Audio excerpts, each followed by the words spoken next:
quel est le plus grand et plus célèbre Africain que nous connaissons? Dites-moi. Même derrière le masque, vous pouvez le dire. La reine de Saba? Non, mes amis, vous êtes trompés. Le plus grand et plus célèbre, plus fameux Africain que je connaisse, c'est Moïse, né en Égypte. Il est né en Égypte. C'est un Africain, Moïse. Un Africain noir.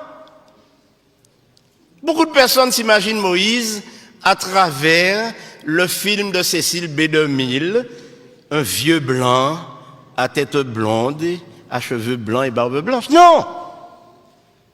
Et la raison est simple, mes amis.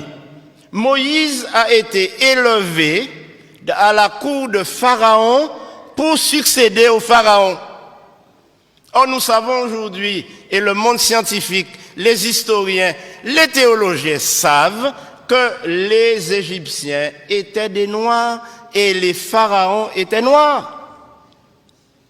Posez-vous la question, comment le pharaon qui a demandé de tuer tous les enfants hébreux, s'ils étaient blancs ou métis, je ne sais pas, aurait-il nourri à sa cour un petit blanc?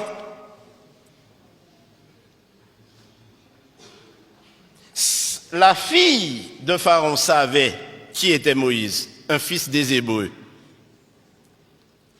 Mais c'était un sémite noir.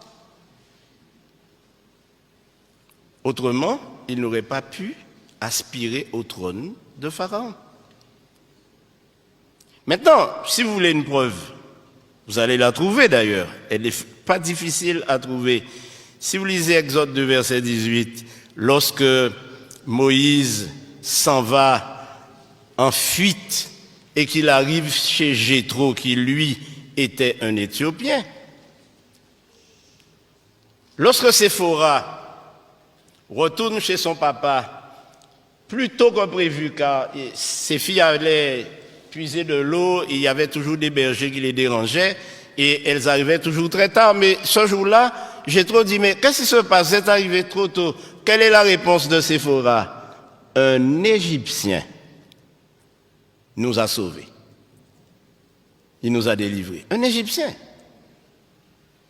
Une Éthiopienne qui parle d'un Égyptien parle d'un cousin noir.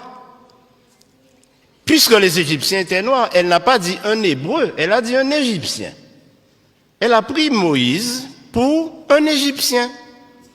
Donc Moïse ne pouvait pas être blanc, mes amis, même si nous voulons le blanchir. D'ailleurs, je profite de